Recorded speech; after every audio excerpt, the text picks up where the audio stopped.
YouTube! This video may contain inappropriate for children content. No, okay, whatever, that's just the intro screen here.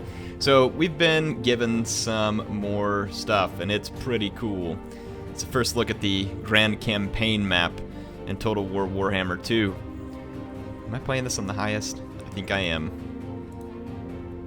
Oh, come on, Creative Assembly, break out the Ultra HD. No, in any case, yeah, so we get to look at the campaign map, and I wanted to say, so they start off by announcing the High Elves and where they're going to be at, and quite honestly, I don't know if I can pronounce their area right, but it's this place here, Ultuan or whatever it is, yeah, however they say it.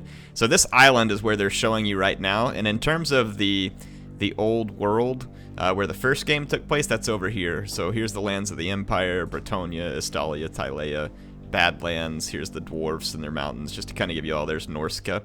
So the Warhammer 2 campaign map is going to be taking place in the New World, and so you got Austria down here to the south, and then Nagaroth, or I think that's what it is up in the north. So I believe the Dark Elves inhabit the areas of Nagaroth, and then you've got Lustria where you get the lizard men and all kinds of other cool stuff. But they announced some really cool stuff in this video, and I'm going to let part of it, actually, let's listen to some of the audio here, because I think there's some really cool stuff, and I'll kind of pause it and talk through it, so I'm going to cut the music off and play the audio here. Before us lies Ulthuan, home of the High Elves. At its center, at the very Isle of the Dead, the great vortex surges and swirls, forged by the High Elves in ages past to siphon the winds of magic and defeat the chaos invasion that threatened to engulf the world. So we can see that the vortex here is going to play a role in it, and this has been mentioned before, but just look at the campaign map too. You got like this cool rainbow effect stuff going on. You got the island here with lots of settlements. You can kind of see Lustria and Nagaroth out here in the distance in the background, so anyway, kind of cool. I'm going to just keep playing. We'll talk about the more important things as they come up here. As the fork-tongued Comet of Sotek made its recent passage across the heavens, it breached the great warding, making it dangerously unstable. There are those who would unbind the vortex and exploit its wild energies. Still others seek to heal the cyclone and preserve the order. Each race must perform a series of arcane rituals, both to decide the fate of the vortex and prevent the other races from achieving victory. So, right here, they cover kind of an important point, and I turned the music on, just in case you all are wondering why, because there's sometimes some weird distortion in my voice when I talk with nothing behind there. Not trying to add dramatic effect here, but yeah, so he mentions that the campaign, and we kind of knew this already, the campaign's going to revolve around this vortex. Each race has these rituals they have to do. You don't want the other races to complete it before you, and what each race does with the vortex is going to have some kind of impact on what really happens. So, going to be interesting. Let's keep listening to some more of this here. Let us take a closer look at the High Elves. Led by Prince Tyrion, they are a proud, arrogant, and highly developed people, combining peerless martial prowess with an uncommon grasp of the magical arts. So, right there we learned, again, this is not brand new news, but Prince Tyrion leads them, it sounds like, as a faction, if I understood that right. Lots of magic, so we can expect that maybe, I don't know, are they up there on the same tier as the Empire in terms of having, like, as many different lores of magic? I hear that in actual Warhammer lore that the high magic that these High Elves use actually pretty much has everything. I doubt they'll represent that exactly in the game due to balance reasons, but should be interesting to see how the High Elves play out. And in a different video, they've talked through their roster. The High Elves are in love with politics, and the most successful elven leaders use their influence to court the most powerful generals and meddle in the affairs of other, lesser races. Just one of the new dragon types there, so that's pretty cool. The High Elves are also master traders and exploit their contacts to gain valuable intel. So this is interesting. It shows some faction out here that they trade with. Don't know exactly who this is. is it a human faction? Is it a Norsican faction of some sort? I have no idea how that works. I don't know this lore very well, but I'm going to be curious to see that. So that's kind of exciting to see that, even though, again, there was the 4 factions, the original factions plus Chaos that released with Warhammer 1. You're going to have 4 factions here. Again, I'm assuming +1 probably.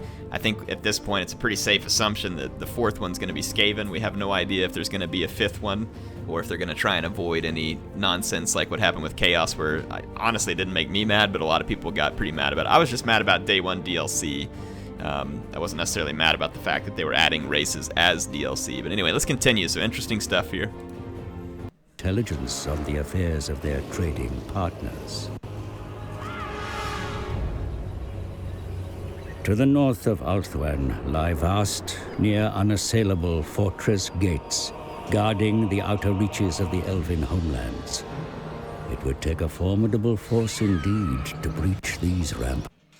Alright, so they mentioned that here, that it would take a formidable force to breach these ramparts, and it shows the gate here in the map. Does this mean that if you're assaulting the High Elves mainland here, is there like a special battle scenario that you have to go through to get through these walls? I don't know, that could be a curious mechanic or something that they add in. I'm really interested to see what happens there, so...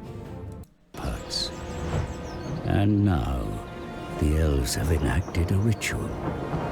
This puts them one step closer to stabilizing the vortex and achieving their ultimate victory. With continents separated by mighty oceans, your forces may have to embark on perilous journeys to reach foreign soil, risking encounters with deadly storms. Even skirting the coastlines can pose a threat, as treacherous reefs and shallows. Alright, so he mentions here that you can take attrition crossing between continents through storms, and then up close sometimes there's going to be these shallow reefs, which I'm assuming are going to create maybe choke points of certain landing areas in the new world, maybe. So interesting new attrition things that have been added. As far as I understand it, there's no naval battles, but they're adding an element here in the campaign map that's kind of cool and should be fun to play with. Take their toll on the drafts of your transport ships. Here in Austria, certain races of the old world have... So, it says certain races of the old world. I can't tell exactly what's going on with this settlement. I mean, kind of looks like some degree of Empire architecture. I don't think it's a vampire one based on that flag. It almost looks like Empire Secessionist flag from the first one. So, races of the old world will be present in the new world in these settlements like this. So, another very interesting announcement. Gained footholds. It wasn't a new announcement. Will you put it's their interesting. Outposts to the sword, or make allies of these adventurers, securing their loyalty for the challenges to come? Across the landscape lie the ruins of ancient cities. You may choose to erect new settlements in their place, or instead delve them for hidden riches and lost magical artifacts. Okay, so that was pretty interesting there too. Again, this may have been announced before, but just wanted to point this out. He said that there's ancient ruins of cities within the lands of Austria, and you can choose to rebuild them into a city. He said, or you can delve in looking for ancient artifacts or magical items and stuff like that. So that's going to be an interesting mechanic. It sounds like that when you come up to these cities, you can kind of plunder it and attempt to find stuff, or you can try and build it up as an outpost for yourself. So that, curious to see how that mechanic plays out. Dangers may lurk in the depths, however. Be ever watchful, for rogue armies roam these lands. Composed of warriors from many races, they lay aside their former animosities and band together in the pursuit of riches and... Alright, so another extremely interesting announcement here. So, as you can tell, this is an ancient tree, man. And it says that there's armies of people who may not have previously worked together, but they band together. And I heard Ninja Hun talking through an interview the other day too, where someone said that there could actually be like goblins riding on beastmen and stuff like that. So you're gonna get all kinds of weird stuff here in the sense that these marauding armies, it sounds like maybe these marauding armies play a role similar to the beastmen in the current campaign, in the fact that they kind of rove around and can cause trouble. And I don't know, it's very interesting, because then this adds unit diversity too. So you've got the elves, you've got the lizardmen, but you're also going to have Wood Elf stuff going on. You could have Greenskins. You could have Empire. I love this. It's going to make the campaign map really cool as we go through it, so very much looking forward to this. Very cool stuff. Not all legendary lords campaign within their homelands. Oh yeah, listen to this. Archmage Teclis begins here on the Turtle Isles, deep in Lizardman country. He faces a wholly different set of challenges from his brother Tyrion in Ulthuan. So how cool is that? Teclis starts here in the middle of the New World, and you just have to like chop your way in like an explorer, and that's going to be freaking awesome. So really cool announcement as well. Austria's jungles are the domain of the Lizardmen and their fearsome saurian beasts. The Slan mage priests rule over this place, directing the Lizardmen according to the great plan decreed by the Old Ones. They, too, seek to preserve the vortex and prevent calamity. The geomantic web, ancient lines of power connecting the great temple cities, lies in disarray. So they mentioned this geomantic web. I don't really know exactly what that is, but they said that it connects the ancient cities and it lies in disarray. I'm assuming this is going to be some kind of campaign mechanic for the Lizardmen, something for them to work on repairing that maybe gives them buffs as they go through the campaign. That'd just be a guess based on what I'm hearing here. Should the Lizardmen revitalize these strands, their efforts to enact the great plan will be much enhanced. And here we see Lord Mazdamundi, mightiest of the living Slan. He and his army have adopted the astromancy stance, granting them unmatched insight into their surroundings. So again, he's in a different stance that we've never heard of, astromancy. It says more insight into their surroundings. So maybe new stances and stuff based on factions here. So again, another pretty cool announcement. I love what we're seeing here, which is the solid combination that we got in Warhammer 1 is being revitalized with some new ideas that are similar, but it's new. It continues to make each faction unique.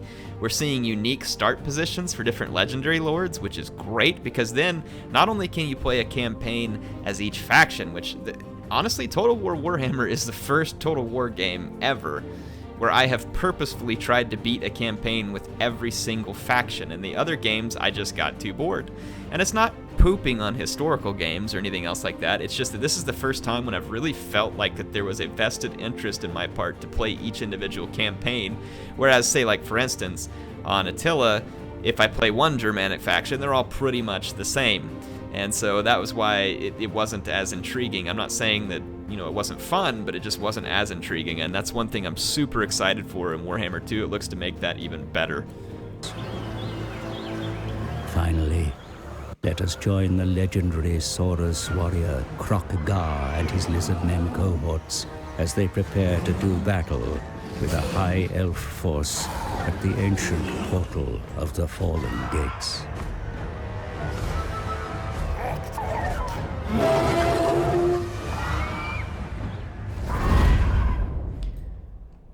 All right, folks. So this looks cool. It looks real cool. I'm extremely excited. This footage just got me even more excited for Warhammer 2. I have not gotten to play the game hands-on yet. Some of you have asked me about that because you've seen other people releasing footage from it. The Creative Assembly invited me to an event where I would get to play it, but I wasn't able to attend because of work. So I don't have any hands-on experience with it, but I think that clearly from what we're seeing, this game is heavily based off the first one.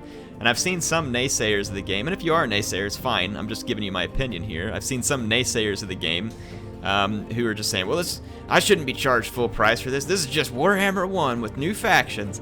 You know what? Warhammer 1 was a great game. And I do like new factions, and it kind of does make it a new game. We've got a new campaign map. There's new mechanics. You know, it's just, I don't understand why this wouldn't be considered a new game by some. I mean, every Total War game is similar one to the next, right? I mean, they all have similarities. Rome 2 and Attila weren't all that different. They charged less for Attila. I know, I get it, but we knew from the beginning there was going to be 3 separate titles of the game, and I don't know why Creative Assembly would need to completely revisit the entire thing. If it works, keep it, and I think that's what they're doing, and I'm excited about it because you know, we don't have to completely revamp the engines or everything else to make a second game. This is great content, and I think they're doing good things.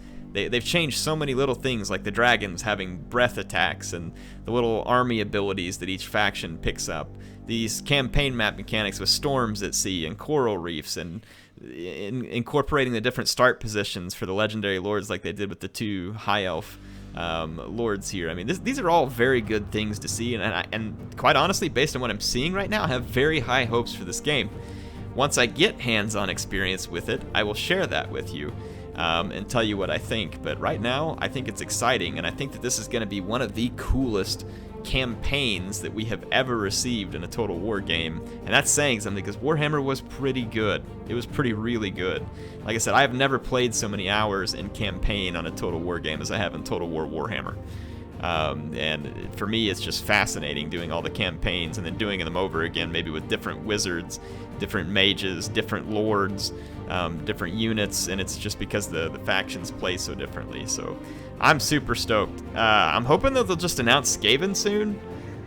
They've made like all kind of hints and stuff about it, so I think it's practically confirmed, but I don't think they've actually confirmed it. So I would assume there's going to be some kind of announcement coming up, and Skaven will be confirmed. And then the question is whether or not they'll go in with a 5th race at launch that's some kind of DLC. Will they throw it in as a free LC? Will they just wait on the 5th race so that they can sell it as a DLC and not have everybody complain about day 1? I would honestly kind of prefer that. Then we don't have the whole day 1 DLC thing where everybody tries to accuse you of cutting out parts of the original game. But in any case, I'm excited one way or the other, and really looking forward to this. What are your thoughts? What do you all think? Did I miss anything here? I usually do. Feel free to fill me in on anything you think I missed, but man, I'm super pumped. Lots of cool stuff that they showed here.